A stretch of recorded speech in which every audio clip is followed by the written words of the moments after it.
বেফালতু experiment আমি আমার বাহনকে নিয়ে করতে চাই না, এটা হলো মোদ্দা কথা। আমরা কি E20 ফিউলের সাথে ওই যে কোনো লিকুইড, KTM এর লিকুইড হোক বা কিছু পাওয়ারের লাল বটল পাওয়া যাচ্ছে, ওগুলো কি ইউজ করতে পারি? ইউজ করলে কি লং রানে কোনো প্রবলেম হবে? ইন দ্যাট কেস আমি আমাদের মেকানিক দাদা বা ভাইদের কাছে জিজ্ঞেস করব যে এটা কি আদৌ কাজ করে বা ইঞ্জিনের কি লং রানে ক্ষতি হবে।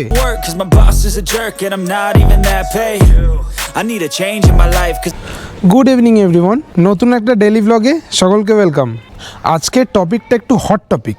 অ্যাজ ইউ নো, আমাদের বাহন হলো E20 কমপ্লায়েন্ট একটা বাইক, মানে যেটা BS 6.2 ফিউল এফিশিয়েন্ট। এবার গল্পটা হলো, আমরা যখন আমাদের বাহনকে কিনি, একদম ফার্স্টের কথা বলছি, 2023 জুলাইয়ের বাইক বাড়ি নিয়ে আসি, আসার সময় ফুল ট্যাঙ্কি তেল করি, তখন আমাদের মিটার কনসোলে শো করতো ওই 50-51 পার লিটার, ঠিক আছে।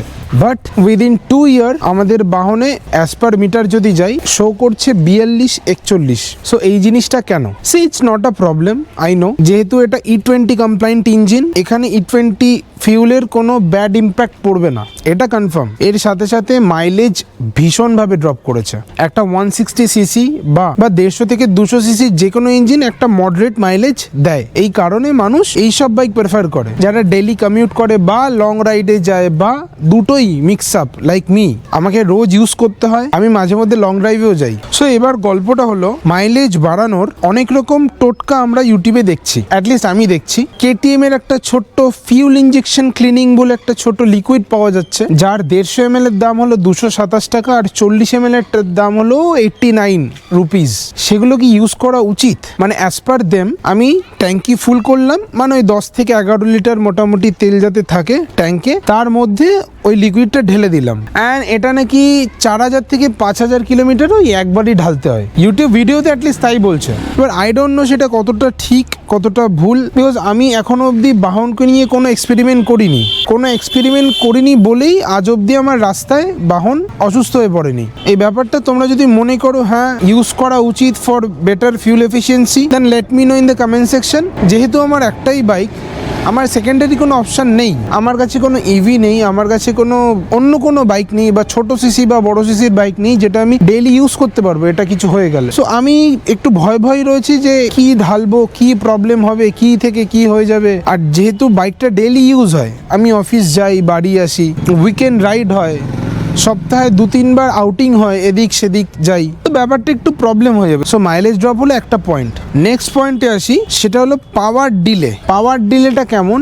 আমি নর্মালি মোটুলের 7100 ইঞ্জিন অয়েল ইউজ করি, যেটা 100% সিনথেটিক। 3 থেকে 3500 কিলোমিটার চলার পরেই আমার পার্সোনালি মনে হয় যে পাওয়ার ডেলিভারিতে হালকা ল্যাগ হচ্ছে। ধরো আমি আজকে আমার ইঞ্জিন অয়েল চেঞ্জ করে বাড়ি ফিরলাম, বিকেলবেলা বেরোলাম, বেরিয়ে সেকেন্ড গিয়ারে আমার ওই 30 থেকে 35 মধ্যে মনে হচ্ছে হ্যাঁ এবার আমাকে থার্ড গিয়ারে চেঞ্জ করতে হবে। ইন দ্যাট টাইম সেটা 3 থেকে 3500 হওয়ার পরেই সেটা 25 থেকে 30 কিলোমিটারে আমার সেম জিনিস মনে হচ্ছে। বাইক একই, ফিউল একই, এমন নয় আমি পাওয়ার ফিউল ইউজ করি, নর্মাল যে পেট্রোল পাওয়া যায়, নর্মাল যেটা 107 টাকা 105 টাকা দাম থাকে সেটা ইউজ করি, but still I can feel that. এই তো গেল problem. And what will be the solution is time মতো বাহনকে সার্ভিসিং করা। আমি এক্স্যাক্ট 5000 কিলোমিটারে সার্ভিসিং করতে নিয়ে যাই। ইন দ্যাট কেস চেঞ্জ হলো অয়েল ফিল্টার, ফিউল ফিল্টার, আমাদের মোটুলের ইঞ্জিন অয়েল। এখন অবধি মোটুলের ইঞ্জিন অয়েল ইউজ করে যাচ্ছি। আই ডোন্ট নো নেক্সট সার্ভিসিংয়ে আমি কি করব।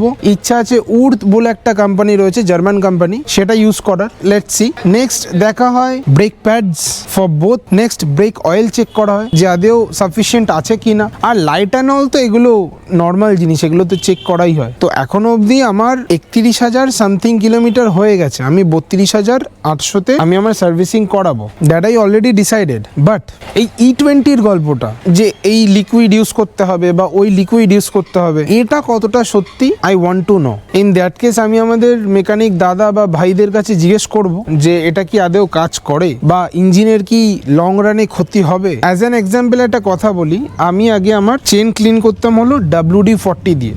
WD-40 হলো best rust cleaner in the market. তো সেই বিষয়ে জেনেই আমি WD-40 ইউজ করতাম। ইন আ লং রান দেখতে পেলাম যে আমার চেনটা তাড়াতাড়ি খারাপ হলো, তার কারণ I used WD-40 as a cleaner, যেটা আমার করা উচিত হয়নি। সেটা নিয়ে একটা ভিডিও বানিয়েছি যে মাত্র 60 টাকায় চেন ক্লিনিং কি করে পসিবল। আগের দিনে যা হতো পেট্রোল ডিজেল এসব দিয়েই চেন ক্লিন করা হতো, তারপরে যে কোনো একটা লুব্রিকেন্ট বা ওই পুরনো ইঞ্জিন অয়েল ঢেলে দেওয়া হতো। এটা ছিল পুরনো পন্থা। এখন আমরা কি করি, চেন ক্লিনার আলাদা কিনি, চেন লুব্রিকেন্ট আলাদা কিনি, চেন ওয়্যাক্স এখন পাওয়া যাচ্ছে। আমি রিসেন্টলি একটা ইনস্টাগ্রামে রিল দেখছিলাম, চেন ওয়্যাক্স একটা সাদা কালারের পদার্থ যেটা তোমাকে লাগিয়ে 8 ঘন্টা রেখে দিতে হবে and it will stay up to 1000 kilometre. সেটা কোম্পানি ক্লেম করছে, but I don't know about the truth.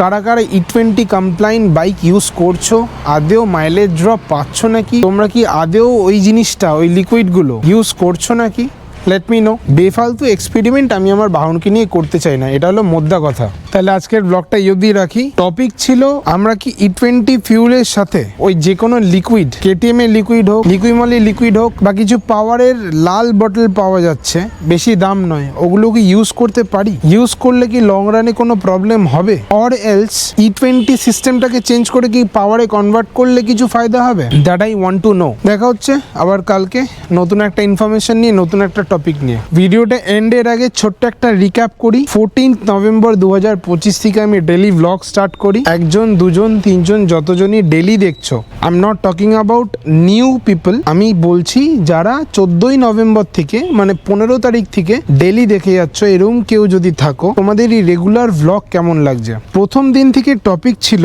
আমাদের ফার্স্ট 15 তারিখ যেটা আমি আপলোড করেছিলাম, তার টপিক ছিল 10 টাকা ইনভেস্ট করে শুরু করে দিলাম daily blogging. I am talking about এনসিল।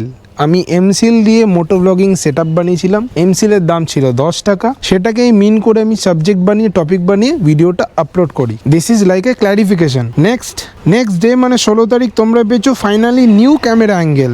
মানে আমি হ্যান্ডেল মাউন্ট ইউজ করেছি। প্রথম হ্যান্ডেল মাউন্ট আমার কেনা ছিল, বাট আমি ইউজ করতাম না। That day I used it. Next 17 তারিখ তোমার পেয়েছো DCD 360 is no more. It means DCD 360 চ্যানেলটার নাম চেঞ্জ করে আমি হোয়াইট কলার রেখেছিলাম, সেই বিষয়ে বকবক করেছিলাম। তারপরের দিন এসছিল আজ জিম পরিদর্শন করাই, মানে আমি যেহেতু উজ্জ্বলদার জিমে জিম করি বা বলা উচিত ব্যায়াম করি, সেখানে নিয়ে গেছিলাম। সেখানে টুকটাক জিনিসপত্রের সাথে পরিচয় করেছিলাম। নেক্সট ছেড়েছিলাম পুরনো বকখালির ভিডিও। আগে বকখালি গেছিলাম, সেই ভিডিও এডিট করে ছেড়েছিলাম। নেক্সট ডে ও বকখালির হোটেল কি আমাদের টাকা দিল বা প্রমোশনের জন্য। নেক্সট ছেড়েছিলাম বকখালির হোটেলের ডিসকাউন্টের কথা, যে আমরা গেছিলাম, যেহেতু বলা হয়েছিল ইউটিউব করে ভিডিও বানাই, তার জন্য we got some amount of discount. Next স্বরূপদাকে নিয়ে একটা ভিডিও বানিয়েছিলাম, স্বরূপদার যে বাইক নতুন কিনেছে তার একটা ছোট্ট রিভিউ। নেক্সট সানডে পড়ে গেছিল, সেদিনকে আমরা গেছিলাম নিউ টাউনে। নেক্সট বাগবাজার গেছিলাম ফুচকা খেতে, সেটা শেয়ার করেছিলাম। তার সাথে হাতিবাগানে একটা নতুন জুডিও খুলেছে, জুডিওর ব্রাঞ্চ, সেখানে আমরা ভিজিট করেছিলাম। নেক্সট ডে আমরা স্টার্ট করেছিলাম আজই শুরু করা মোটো ব্লগিং, মানে মোটো ব্লগিং সেট আপ সংক্রান্ত যেসব কনভারসেশন রয়েছে সেগুলো শেয়ার করেছিলাম। নেক্সট দীঘার পুরীর যে মন্দির রয়েছে সেটা কভার করেছিলাম। নেক্সট আসার সময় ভিডিও করেছিলাম।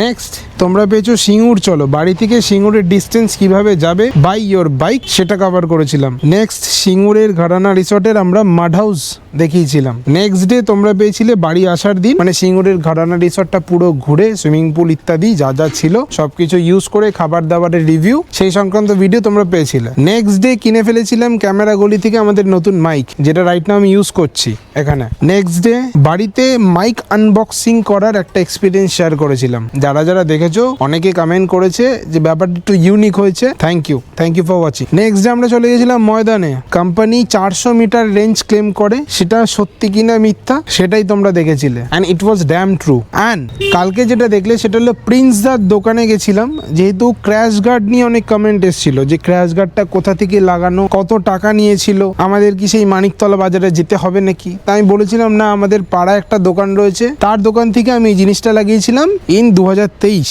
Not now. তো তার সাথে পরিচয় করালাম, আশা করি তাকে ভালো লেগেছে। এইভাবেই কন্টিনিউ ভিডিও আসতে থাকবে, নতুন নতুন ইনফরমেশন নিয়ে, নতুন নতুন টপিক নিয়ে, and daily blog of course, not একদিন দুদিন পর পর গ্যাপে দিয়ে। আমি 2018 থেকে দেখে নিয়েছি, টপিক চেঞ্জ করি, আমি দেখে নিয়েছি যে গেম করছি, এখানে যাচ্ছি ওখানে যাচ্ছি। সিকিম গেলাম, তেমন কোনো রেসপন্স পাইনি। দীঘা গেছিলাম ফ্যামিলির সাথে, তেমন কোনো রেসপন্স পাইনি। It's all about consistency. আমি যেটা এখন মনে করি যে তুমি ডেলি ভিডিও ছাড়ো, কি টপিকে ভিডিও ছাড়ছো, ডাজেন্ট ম্যাটার, ইউটিউব অ্যালগোরিদম বোঝে না টপিক। ইউটিউব অ্যালগোরিদম দেখে তুমি কনসিস্টেন্ট নাকি, তুমি ডেলি ভিডিও ডেলি দিচ্ছ নাকি, অডিয়েন্স আসছে নাকি। একটা দুটো ভিউ হলেও যথেষ্ট, কিন্তু ডেলির ভিডিও ডেলি পোস্ট করা একদম উচিত। 14 তারিখ থেকে আজকে হলো 6 ডিসেম্বর, এই অবধি টানা একটা ছোট্ট রিক্যাপ দিলাম। লেট মি নো ইন ফিউচারে কি কি টপিকের ওপর তোমরা ভিডিও চাও, আমি ডেফিনেটলি ট্রাই করবো সেগুলো কভার করার। Thank you for whatever you done. দেখা হচ্ছে কালকে, বাই।